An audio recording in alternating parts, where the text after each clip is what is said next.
One of the most defining aspects of the Kingdom Hearts series is its inclusion of worlds based on Disney films. Ever since the very first game, players have been able to explore numerous locations recreated from their respective films. While their utilization has varied from game to game, one thing that has remained constant is that they make up the majority of locations the player visits. The common method of how these worlds have been used is structured as such. Begin in at least one Kingdom Hearts original world, visit through multiple Disney worlds, end the game with at least one original world, and gain a lot more of the main story. A few entries would also have what fans refer to as a middle world, in which a Kingdom Hearts original location would be visited sometime in the middle of the story, only to then go back to more Disney worlds. These levels have incredible potential for a video game, as they can not only provide a wide variety of unique environments to explore, but also encounters with many iconic heroes and villains that could serve either as parallels to the main plot, or become part of the adventure. These worlds also provide the opportunity to develop the main characters, sometimes through revelations, but to also remind them of their own struggles and what they need to overcome. It is for these reasons and many more why I personally found Kingdom Hearts 3's Disney worlds to easily be the best in the series. Let's get the most obvious reason out of the way. These worlds are absolutely gorgeous. Square Enix definitely made the right decision to use the Unreal Engine, and while the Switch may have required development to restart, it was certainly worth it in my opinion. Each world was not only recreated beautifully from their respective films, but they were also given that bright and colorful Kingdom Hearts aesthetic, despite Kingdom Hearts 3 including a variety of visuals. Every location was given its own style, not just due to their unique setting, but also varying and adapting from 2D and 3D animated films, as well as live action. The team went above and beyond in letting the classic trio fit in whatever new worlds they would explore. Ever since Kingdom Hearts 2, some of the Disney worlds would have their stories essentially be an abridged version of the film they're based on. This method, in my opinion, does have some benefits to it from both a gameplay and a narrative perspective. Players are able to re-experience iconic scenes, some recreated in the form of battles, allowing the production of something familiar but as a new, interactive adventure with potentially more immersion. Kingdom Hearts 3's Disney worlds have a balance between original stories and retellings. Following on my previous point on the visuals, Square Enix was practically showing off in some of these worlds. As I said, this isn't the first time some worlds recreated moments from their films, but these worlds especially made use of the Unreal Engine by beautifully remaking scenes from scratch. When I first played through these worlds, it felt as though I was truly a part of these films that I love, and providing that sense of childlike wonder. I think it truly shows the amount of effort the developers placed into the animations of some of these scenes, when a copyright system thinks they're just the scenes from the film. This scene, alongside a couple of scenes in the next episode, will be blurred and rotated and slightly zoomed, because copyright thinks this is the real movie! I'm dying! One aspect that certainly helps to make each of these worlds more distinct from each other is the unique gameplay elements. While previous entries offered a variety of worlds, these locations wouldn't often provide players something exclusive for each of them that would further embrace their respective environments. They've been consistent in enemy types and areas that would match each world, but not much else in terms of mechanics. Kingdom Hearts 3 instead fully embraces these worlds and their respective films with completely new elements that remained exclusive for some areas, and while some worlds have players use familiar mechanics, they were used in a way that fit perfectly for their setting, such as flow motion with the door rails of Monsters Incorporated. How often can you find a game that allows players to run up a mountain, fight with mechs, swing through trees, grind rails, slide down an avalanche, sail with a pirate ship, dodge and shoot lasers in slow motion, and fly on the back of a healthcare robot? It's a unique collection of gameplay elements that, in my opinion, makes these worlds much more distinct, immersive, and most importantly, extremely fun. This game even provides a much wider range in minigames, both from the worlds themselves, as well as the Fantastic Seven, the latter of which definitely making good use of their respective areas. Personally, I found playing these minigames to be much more enjoyable than those of the previous games. In most cases, I never found them to be tedious, nor overstaying their welcome, and I actually found many of them to be really fun, which especially helps to make every single one of these worlds a more memorable experience. One very noticeable improvement from previous games is definitely how much more lively these worlds feel. While not every world in the franchise required general NPCs in the area, the lack of them in some places was certainly hard to ignore. Well, I'm no hero. Trust me. You kidding? Listen to those cheers, man. You don't get to decide if you're a hero or not. They do. Thanks. Thank you. Hope you enjoyed it. Kingdom Hearts 3 benefited from these cities and kingdoms showing their own population clear as day. Actually witnessing people in danger and chased by the Heartless helps to display the lives Sora, and thus the player, is saving, while also emphasizing how dangerous these monsters are. In my opinion, it is especially satisfying for the people to even be given voices, interacting with the main cast, and, with the case of the city of Thebes, actually being able to meet them again and earn rewards as they thank you. These moments that focus on saving the day really helps to make me feel like a true hero, or even a superhero. Even when not under attack, it's incredible to simply explore these areas filled with many people.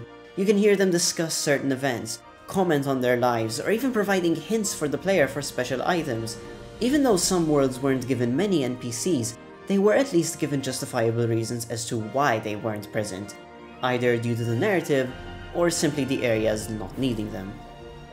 Speaking of these areas, they've certainly gone through major changes after the previous games. Easily the most noticeable difference being these much larger locations, which, in my opinion, are a great addition. With less transitions via loading screens, it allows these worlds to feel much bigger and more immersive. For me, it was incredible to travel through these various environments. This is especially the case as these areas feel much less like small rooms and more like entire worlds to freely explore. Every time I play this game, each world truly feels like I'm taking a journey, and I think the main reason is the emphasis on distance, with the Kingdom of Corona being a perfect example of this. It's amazing to travel from the tower, through the forest, and all the way to the beach of the kingdom, and it's not like these areas are completely empty. Aside from cutscenes during your visits, as well as frequent enemies, there's a variety of landmarks along the way that help to avoid players from getting lost, as well as having distinct locations despite being the same type of environment. This is especially the case with Arendelle, as, while the majority of the world is a snowy mountain, there are many recognizable areas with their own methods to travel through them. The various areas also benefited from several arrangements of their field themes. Much like how Halloween Town in Kingdom Hearts 2 Final Mix provided multiple field and battle themes, nearly every Disney world in Kingdom Hearts 3 has different tracks depending on which area you're exploring. This variety in the score helps to further emphasize how distinct certain areas are within the bigger world, and some of them give a contrasting ambience, as though you're visiting an entirely new location.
These worlds also provide interactive areas and objects that add further to their variety.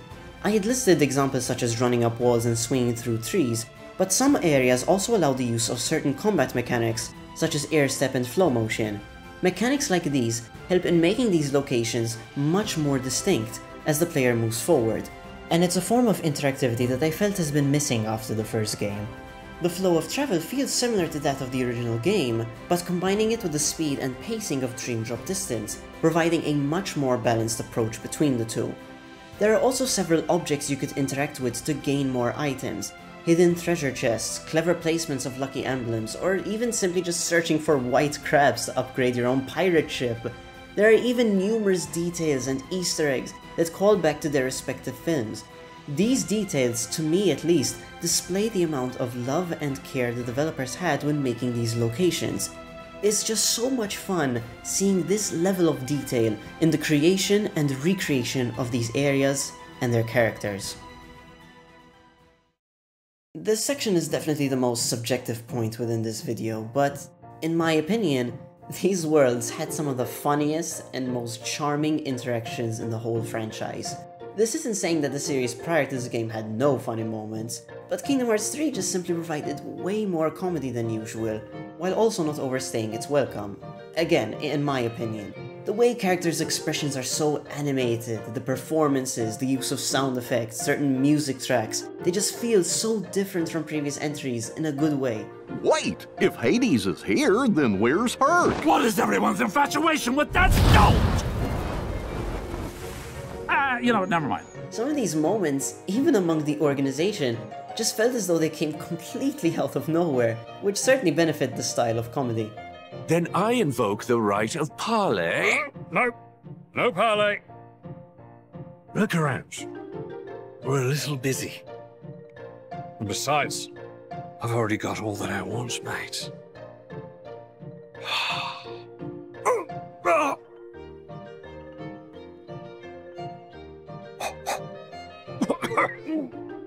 Yep, still works. Even the interactions among the main cast and the inhabitants of the Disney worlds help to emphasize their goofy friendships and just how wholesome these guys are. And of course, let's not forget certain iconic moments that have become quite popular.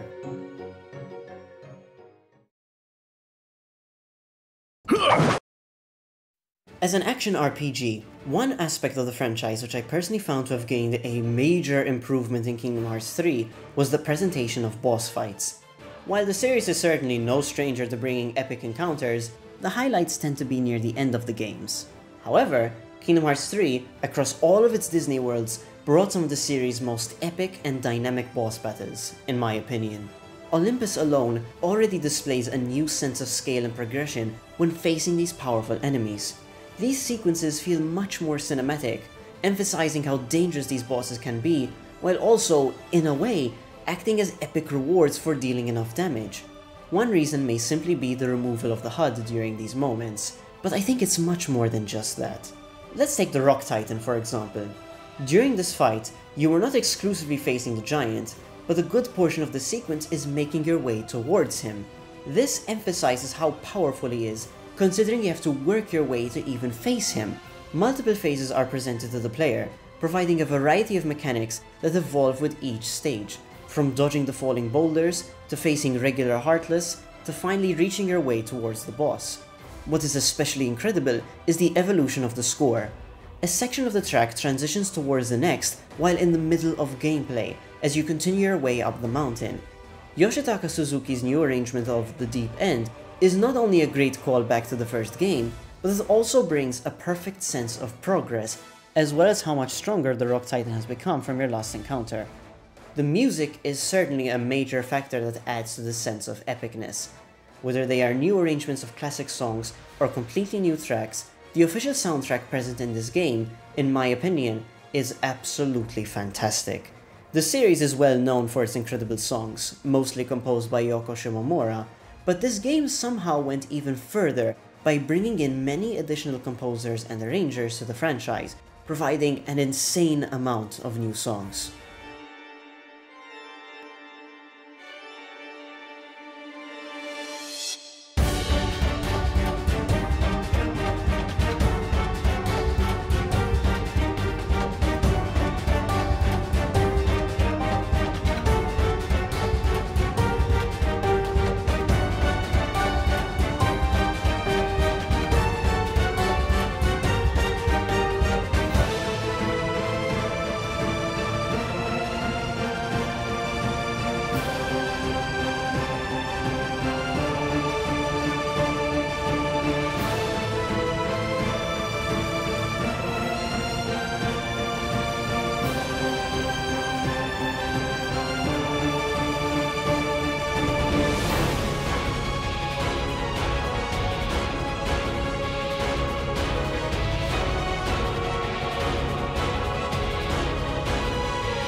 While most of the tracks are new arrangements of already existing ones, even for boss fights, they were especially fitting, given that Kingdom Hearts 3 is the finale of a saga, as well as that many instances make perfect sense for the enemy encountered. But these battles also greatly benefited from the new songs as well, with Titanic Clash and Anger Unchained, both by Takeharu Ishimoto, being some of my personal favorites. Kingdom Hearts 3 provides the player a wide range of abilities, some of which are given their own cinematic flair that helps to emphasize how powerful they can be. With this in mind, I think the boss battles also reflect that sense of scale and power as a perfect counterpart. The cinematography and sound effects used throughout certain moments do a perfect job of showing the player just how threatening these monsters are. In my opinion, these instances were a step forward from the reaction commands in Kingdom Hearts 2. Visually speaking, the mechanic is simply awesome. They provide a variety of animations and attacks for the player to use, against both regular enemies and bosses. But my main issue with these commands is that, for the majority of the game, I personally found them to be just free methods simply given to deal more damage. Again, I wish to emphasize that these sequences are really cool. But most of the time, in my opinion, they were just free damage, and I barely had to do any work to earn them. The reaction commands exclusive to the Final Mix edition were definitely a major improvement, because I had to put in more effort and try different tactics to earn these commands, thus dealing damage, but also feeling rewarding. Kingdom Hearts 3's boss battles, while removing the mechanic entirely, still provide epic scenes that focus on the enemy's powers, but also the player's counterattack.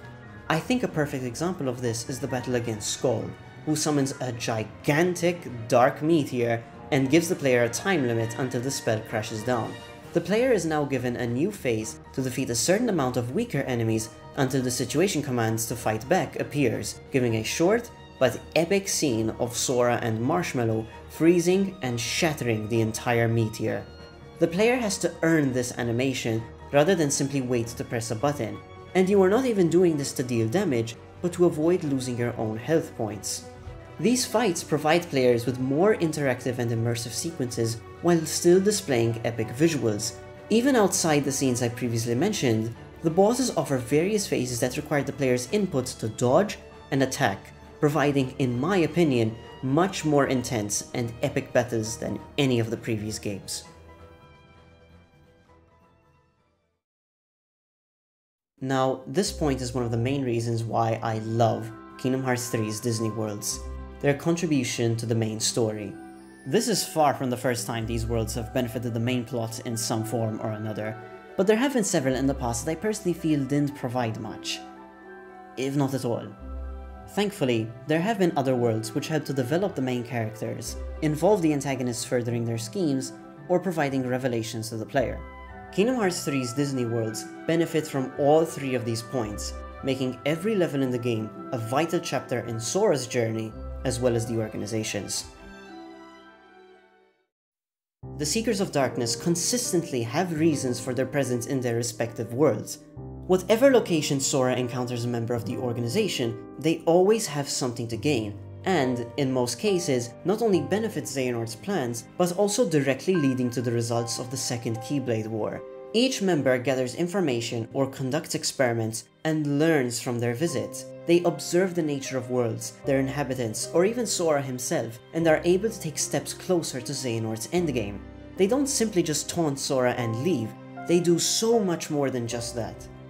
Many of the predicaments encountered across these worlds are either primarily because of the organization, or due to a member stepping in and causing further terrible events for the trio to deal with. They even directly interact with Disney characters, which further emphasizes their involvement. They make their presence known in each of these worlds, and are responsible for the many trials Sora would have to face. In my opinion, this is a massive improvement from previous entries because the main antagonists are always relevant to the Disney worlds. As Dream Drop Distance clearly established, in order for Xehanort to forge the Keyblade, he would need 7 lights and 13 darknesses to clash. So, he's presented the Guardians of Light an ultimatum, fitting with his manipulative nature. Either they gather 7 warriors to battle his organization, or he goes after the Princesses of Heart. Either way, Xehanort would get what he wants, thus forcing the Guardians to help him if they wish to protect the princesses.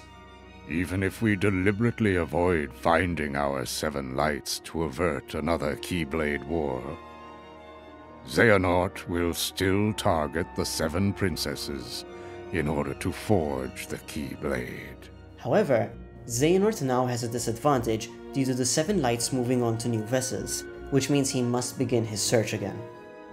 Marluxia and Larxene are both here in this time, attempting to locate the new 7 hearts. In the Kingdom of Corona, Marluxia discovers that Rapunzel is one of the 7 lights and works alongside Mother Gothel to ensure her safety, or, more specifically, to keep her on the shelf until the organization is ready. This provides a reminder for Sora and the player on how cruel they can be, following up on the disgust Sora portrayed in Dream Drop Distance. You treat people's hearts like bottles on a shelf, but they're not! Even though it's temporary, Marluxia and Mother Gothel are successful in manipulating Rapunzel to leave Flynn behind and go back to the tower, trapped in her own tiny world, like a prison. What follows is an introduction to the concept of the new 7 hearts, revealing to Sora and the audience of their significance and establishing that Xehanort's ultimatum is still at play, which causes Sora to begin worrying over the innocent lives that are in danger. Despite Mother Gothel's descent into darkness and Rapunzel no longer a prisoner, the organization still knows where they could find her. They also know that the Guardians of Light do not intend to break the world order, which means that Rapunzel would not be going anywhere. After the Kingdom of Corona, the organization decided to alter their tactics upon discovering one of the new 7 hearts.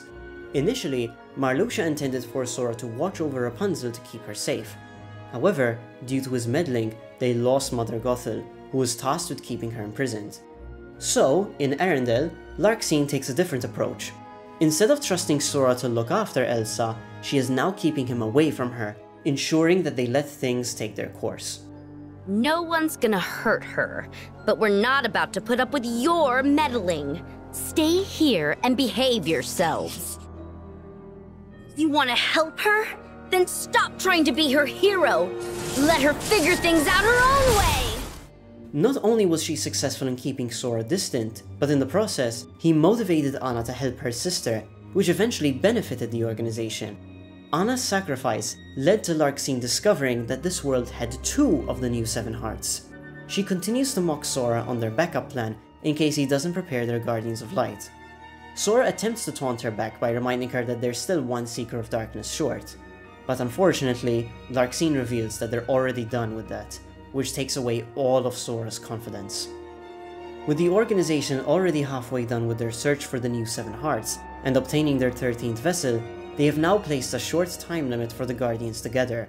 Ansem especially made it a much more difficult task after casting Aqua into the Abyss. This causes Sora to begin doubting himself and worrying even further for the innocent lives at stake. Even though Larxene's statements turned out to be false, the lasting effects remained unchanged for Sora and the rest, as they now need to rush themselves further in gathering their Guardians, giving them less time to prepare themselves. If they think that we have all 13 darknesses, then they will panic, and panic leads to a lack of preparation. Despite the organization's failed attempts at making Roxas and Sora their 13th vessel, Xehanort was still determined in capturing Sora's powers. However, there was one particular candidate who could take that place, one whom Xemnas had already considered. But in the end, it only proves that the puppet is the more worthy vessel. There is no change to our plans. No matter how, Sora's power will belong to us. And despite being erased from memory, the organization's records of Number I kept her into consideration, discovering that not only her powers, but her very existence is connected to Sora. This is where a few members of the organization step in. Number I is a very unique being among the Seekers of Darkness, and as Vexen is busy perfecting the original 12, they only have 1 replica left to use as a vessel. So, they need to ensure that this empty puppet is indeed worthy to complete the set. Thus, young Xehanort conducts the first experiment in the toy box, and right from his first scene, he makes his objective clear. There's a darkness we are missing and must reclaim. The way hearts connect in this world can provide us with a clue. He sends out Heartless to possess various empty toys in the store to test the bonds of Woody and Buzz Lightyear after taking them away from the person they care about the most. While the former remains determined, the latter begins to question himself and fears of losing control. Young Xehanort was successful in planting seeds of doubt, allowing darkness to grow within the toy, something that he'd do much more in his future. Wait. What if we end up just like her? Forgetting ourselves and attacking each other. No way, Buzz. That won't happen. No way! You guys are too strong. You can't be sure.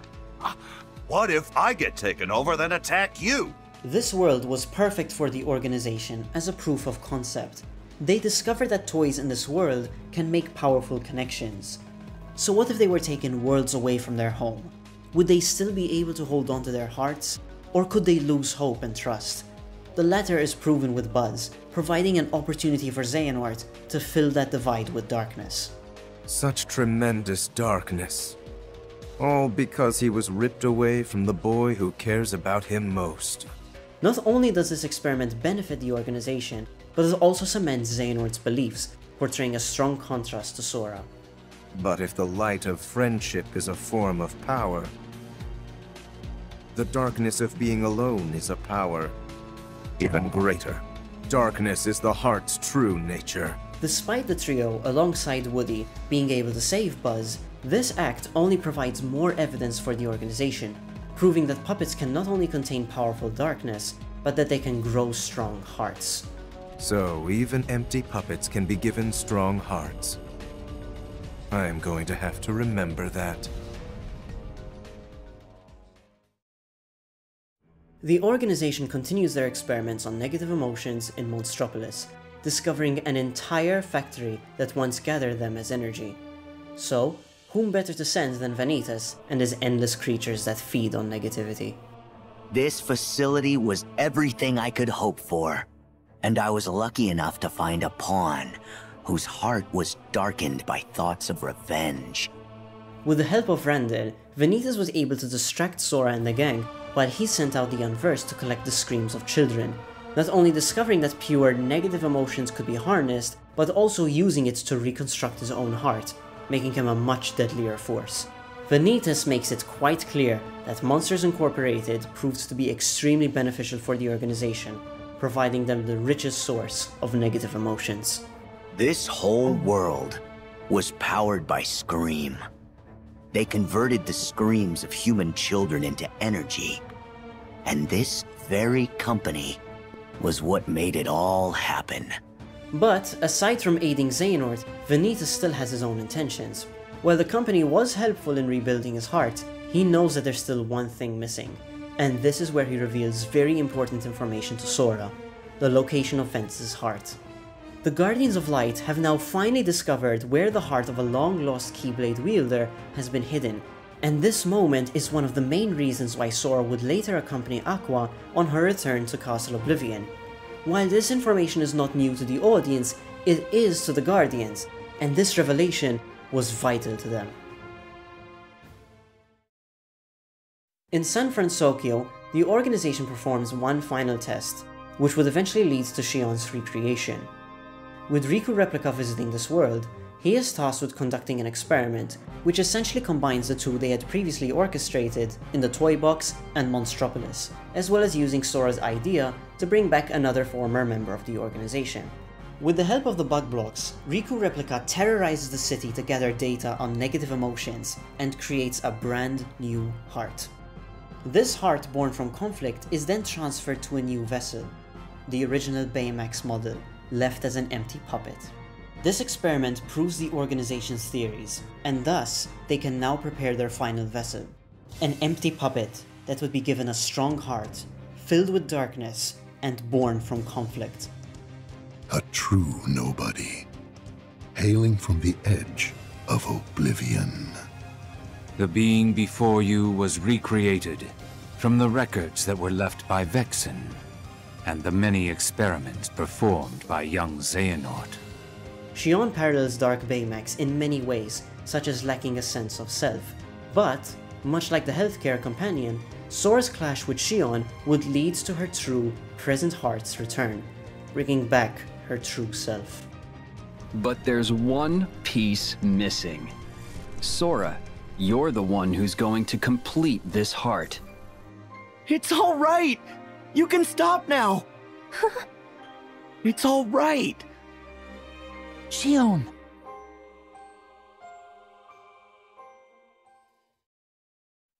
While Xigbar and Luxord's search for the black box isn't important for Xehanort, nor the story of Kingdom Hearts 3, the two present tests for Sora's determination and strength, with the free shooter especially contributing to Sora's development. So then, does having a Heart of Light come with an extremely good insurance policy? Just say what you mean. Oh, but I did though. No good will ever come from putting other people first. I was able to save Meg's life because I was ready to risk my own. Because you've got friends in high places, you mean? Tricks like that don't fly for your average Joe. Both Xigbar and Luxord foreshadow major events in the final levels of the game. And I think I've made it pretty clear in a pair of videos how the Disney worlds in Kingdom Hearts 3 foreshadow many moments. Ah, you do know how to make good time. Yes, one must simply marvel at your celerity. But such compulsive behavior is eventually going to bring you nothing but sorrow. At least their search for the box barely takes much time in the entire game, given that it will be more important in future entries, as the series often does. Plus, it does hint towards the epilogue's iconic revelation. Aside from the organization's search and experiments, for most of the members, their respective worlds were thematically perfect for them, by either tying back to previous games, or simply sharing concepts. Young Xehanort and the toys associated with youth, the Sundrop Flower and Marluxia's powers, Vanitas and the negative energy from children's screams, Luxord returning to the world where we were first introduced to him, Riku Replica not only being a product of conflict, but also how the experiment with Dark Baymax parallels Riku kidnapping Pinocchio. Pinocchio! Pinocchio! Please, give me back my son! Sorry, old man. I have some unfinished business with this puppet. He's no puppet. Pinocchio is my little boy. He's not a puppet! Baymax is like my family. Please, give me back my friend! With the many ways these worlds benefit the main story of Kingdom Hearts 3, they, in my opinion, greatly benefit the pacing of the game. They display the organization's schemes and how they get closer to their goals, while also providing several revelations. This is especially the case considering most of the Disney worlds gradually reveal who the rest of the Seekers of Darkness are, those who were left unknown by the end of Dream Drop Distance, but also being familiar faces. What's also a great advantage of these worlds is bringing a sense of continuity, how certain events and revelations from these worlds are referenced in the larger narrative. There are even references within the Disney worlds themselves, such as Sora mentioning Monstropolis in San Francisco, but more importantly, these worlds also display results from the main plot, such as Riku Replica mocking Sora by using his own ideas against him, or Vexen's schemes in the Caribbean. Additionally, what helps the pacing is how Kingdom Hearts 3 followed Dream Drop Distance by providing main story updates and scenes after completing every world. You gradually see the development of Sora, the Guardians of Light, and even the organization, and how they've changed from their respective visits and discoveries. In my opinion, this is a major advantage compared to some of the previous entries, as you see how these worlds affect the main story after completing just one of them, rather than having to complete several and finally getting somewhere. Aside from maybe the first game, I honestly believe Kingdom Hearts 3 has the best pacing in the series, and the Disney worlds are one of the main reasons for that. There is one more thing that the events of the Disney worlds helped to develop. One character whose beliefs and abilities were constantly tested when visiting these locations. Perhaps the most important reason on why I love Kingdom Hearts 3's Disney worlds.